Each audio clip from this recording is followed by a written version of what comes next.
Welcome to our All Together Passage series, a daily vlog taking you with us on our maiden voyage from France to Miami. We're on leg 1 to the Canaries. Let's do this. So we just had a little bit of a situation.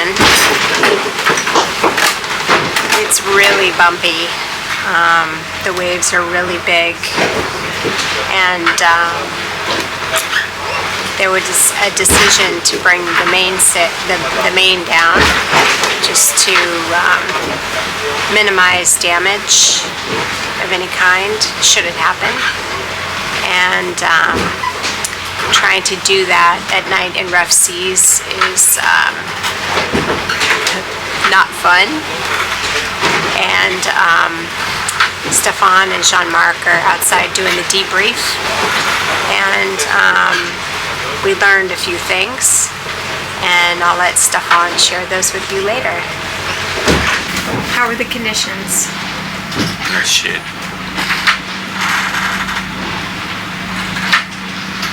It's been,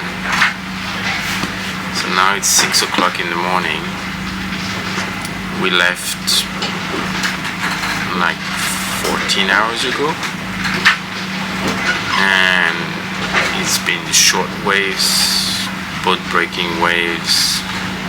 It was supposed to taper down like by midnight, and the trend was looking good, and the trend is more of the same. And so the forecast says where we are, it's 0.6 meters every 4 seconds.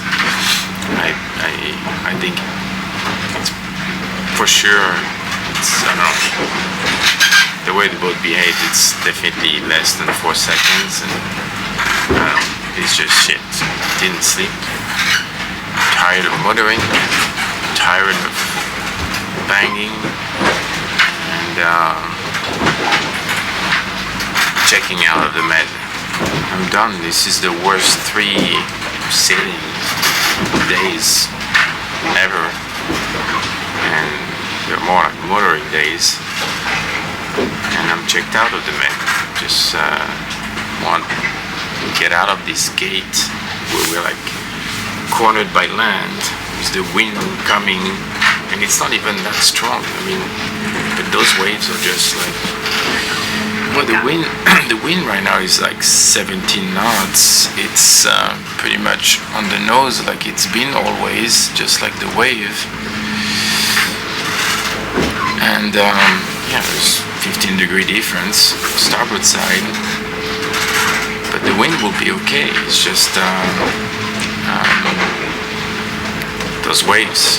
And I mean, if there had been 40 knots of wind, I guess I understand, but here it's not that much wind overall, but the waves are just relentless. They're not even waves. They are what? Asshole waves. It's not like, it's not even a proper wave. Yeah, it's just like doing whatever it wants.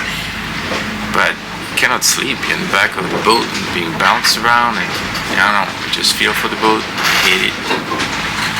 And yeah, unfortunately we have another probably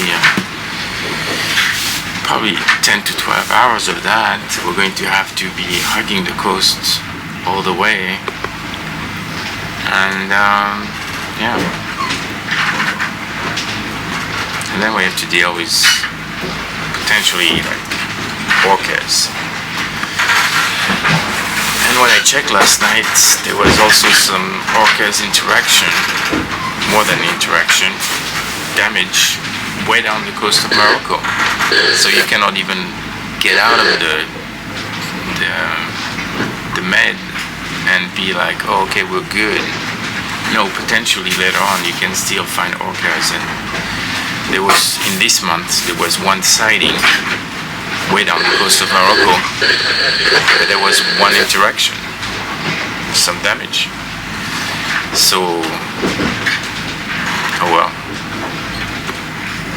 Daylight will be a bit better. It'll come in a couple hours. And the bright thing is we're moving in the right direction. Well, not quite, but getting closer to the exit, the gates of hell. And maybe we can explain why people are like, maybe, why are you doing this right now? Well, the problem is always the timing, and we had to be in La Grande Motte to get things resolved for Navage, and now we're late in the season, and the later we stay in the Med, the worse it's going to be.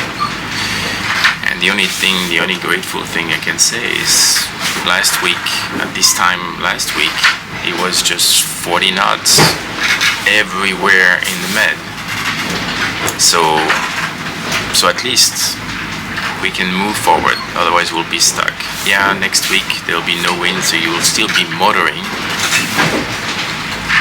So that's better than now, but you'll be motoring still for same thing, same amount of days as we're motoring right now.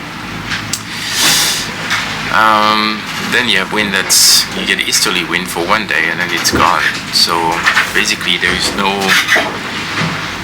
good options to wait, and so we just have to catch up with the seasons, and catching up with the season means that's the only way we can do what we're doing right now and be in the Canaries and find ourselves hopefully in better weather and trade winds and enjoy sailing.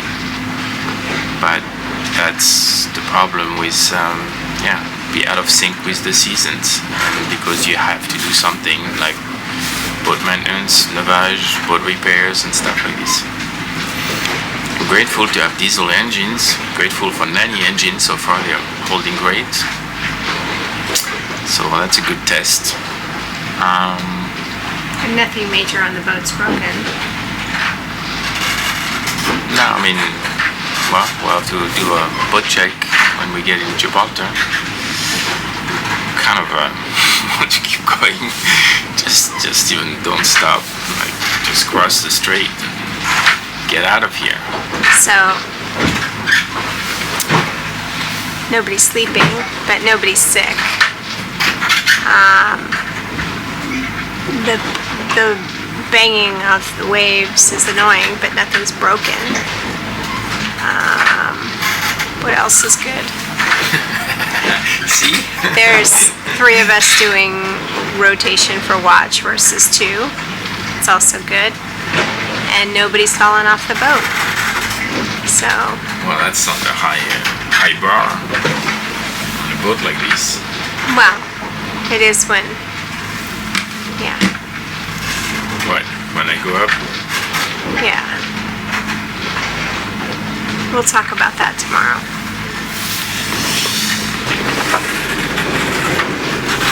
So we have 30 knots of wind or more. That's fun. We have waves, but no super big swell. And well, we have enough wind waves. Woo! We're going 5.6 knots, but the wind is basically a little to starboard. Yeah. And alarms. Autopilot, I think. How are you? Doing great. That's it? I don't have anything to share. Yeah. That should be recorded. Yeah. I have plenty to share, but whatever I say on the boat will remain. It's On like the boat? It's like Las Vegas. It's like Vegas. Whatever happens in Upwind stays on Upwind. Which would work fine if we didn't have a YouTube channel. So we're going to have a little conversation about last night, and yeah, that's what we're going to do. So, what happened last night? More of the same. It's a fact. Yeah. Huh? So you were on watch. I was on watch. Yeah. What happened? The sea state was just awful, and that was like banging and banging and banging, like these short waves, and it was kind of and I tried to reduce the speed a little bit, probably not enough, and I went back and I tried to lower the speed a little more, probably not enough, and then I checked the forecast on Windy about the wave forecast, and we were expecting, starting at the latest at midnight, which was the end of my watch, that the trend was going to go down, not only the height of the waves but also the period. So that was our expectation based on the forecast, the wave forecast, the wave model, and it was not happening. And when I looked at the updated forecast, it was more of the same the whole way. So it was like, no way, like we're going to keep banging and get the mainsail and all the everything, like and all this weight up there for no reason. So that was my my takeaway. Okay, so then what happened? Then I went down. What went down? No, I went down. I told you I'm going to take the main down, and then got into action. You woke up Jean-Marc, and then got the main down. It was all hands on deck. Kind of. Yeah. Because I was like, I didn't want the sail to be like, if it's shitty sailing, it's one thing, but if it's shitty motoring and you're kind of like damaging and the rig, the sails and everything, that was like, okay, at least let's spare the sail. Mm-hmm. So what was the lesson we learned? The takeaways from that situation? Don't sail against the waves and wind. Following seas only. What else? Don't sail in the mud. Especially in the You're winter. avoiding the question. But in the summer too, it You're sucks. so avoiding the question. What else? What did you learn? I don't know. You seem to have some lessons for me. So why don't you? I'm happy to oblige. Didn't take a lot. So I heard the change in the engine noise, and my recollection is I came up because I wanted to tell you that I heard a change in the engine noise. You said yes, I lowered the engines. So you wanted to put the main down.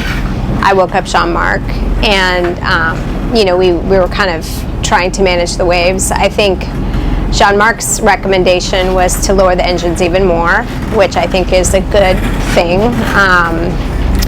I don't remember what they were, but I think we lowered them down to 1,400 or 12. I can't remember the RPMs. I got Something. Just remember the speed. Yeah, we lowered the speed. 3 knots on the water. Yeah, doing 3 knots. And I think the lesson was, when you were up on the roof, we found you a good place to harness to on the boom, as I think a priority. And I think that's really important to do, and also to stay on the starboard side of the boom. Yeah, that was a good takeaway. Where I can see you, because in that moment, I mean, I was happy Jean-Marc was there, but in that moment, I'm so overcome with fear that you're going to fall or you're going to hurt yourself that I can't even function, because I'm so afraid that you're going to fall off the boat, and I need to be able to function. And so that was kind of the takeaway for me is making sure you have a good place that you know where you're going to clip on to the boom. Yeah, so we have boom à raquette in French. I forget the English word.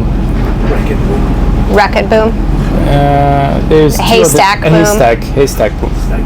So the theory is good because you have these tubes, aluminum tubes, along the boom. So the theory is good that you can attach yourself to the boom. The problem is there's maybe 2 meters at the most. You need to be attached and you need to spend least amount of time. So how do you accomplish those two things? Ultimately, I think we need a jackline just like we Across have the along top. across the top. So we need to ask with Outre-mer, is there a way, and then to attach this. There is a physical place that will allow to move along the boom quickly, and now we need to check how it's running. On one side, of course, by the mast it's solid. On the other side, it's over there. We need to check with that, but that will be like the essential thing, because now you can go do a job quickly and come back, because it doesn't really work to go around. You have to lower yourself, go around the boom, clip it, move a little bit. It's just not practical. Yeah. And what else happened with the halyard line? Remember, you were trying to secure it. So yeah, we took the main down. We had to secure the main halyard. It was dark, obviously, and it got looser than should have gone, but it's hard. And then it found its way in between the radar and the PepWave antenna. So luckily, I needed also a stronger headlamp, because I could see, but it was not super strong, but I could see there was something wrong, and it would have tightened it up, would have ripped that antenna. So then we got lucky by It unwrapped. It unwrapped, so that solved that problem. And then Jean-Marc's suggestion was good. It's instead of going to the end of the boom, which definitely was not a good idea, but we needed to secure it, and then so with sail ties. So we use a sail tie, 2 little lazy bag to keep it away from the mast, because we knew there would be more banging and wind, so that would have been annoying too. And then secure the head down around the boom with 2 sail ties, and to make it long enough. So that was a temporary fix, but that was a good fix. What was the other lesson? One of the lessons, I think, is to avoid going out of the cockpit as much as you can, and if you have to make it short, it has to be short. So you've got to prepare your going out of the cockpit, taking with you everything for your own safety, so the life vest and the tether, I don't know how you call it, and also the tools you might need. When I say tools, I think of the sail ties, for example, and be sure that what you're going to do, and you tell your partner what you're going to do, so that if he doesn't see you or she doesn't see you, she knows what you're doing.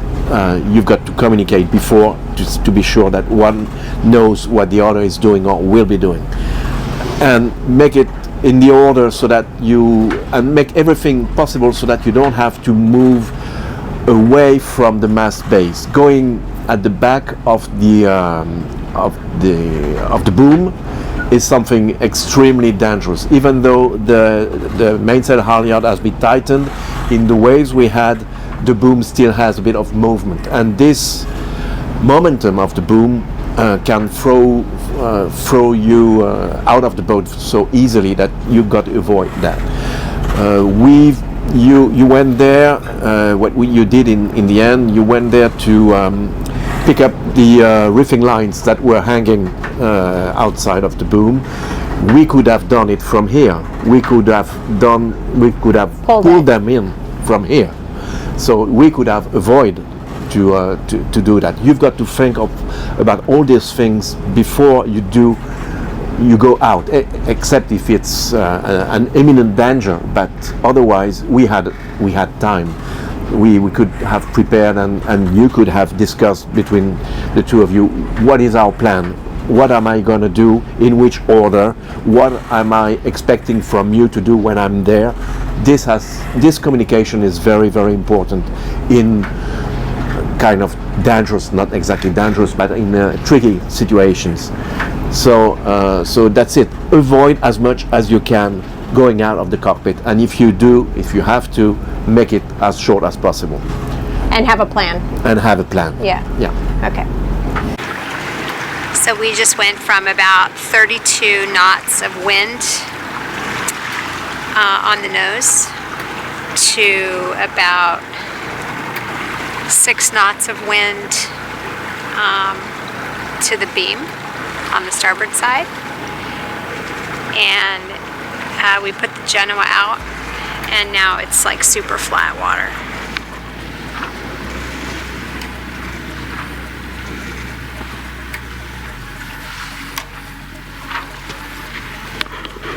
but not enough wind to stop the engines, which is infuriating because there were 32 knots just like 20 minutes ago.